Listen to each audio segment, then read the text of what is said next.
Бүгін біздің талқылайтын тақырып балалардағы гаджет тәуелділігін қалай азайтуға болады. Барлықтарыңыз білетіндей, қазіргі заманда телефонсыз өмір сүру өте қиын.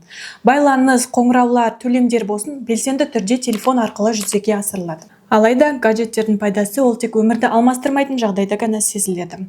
Балалардағы осы тәуелділіктің алдын алу ол өте маңызды. Оның бірнеше тиімді тәсілдері бар. Соған тоқталып кетейік. Біріншісі, ынталандыру немесе жаза ретінде қолданбаңыздар. Өйткені ол тәуелділікті одан сайын арттыра бастайды.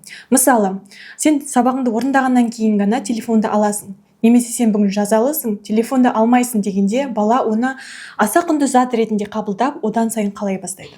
Екінші, пайдалы видеолар көрсетуге тырысыңыз. Яғни, жай ғана видеоларды көрсетпей, музыкалық, шығармашылық, миды жаттықтыратын видеоларды көрсетсеңіздер болады. Үшінші, уақыт кестесін дайындаңыздар. Егер бала өз кестесінде гаджетке арналған арнайы белгіленген уақыт бар екен білсе, ол гаджетті бақылаусыз қолдануға бейім болады.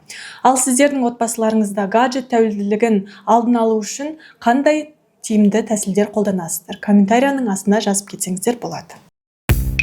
Өміріңізді өзгерткіңіз келе ме? Онда дәл қазір бізбен бірге болыңыз. Де факто FM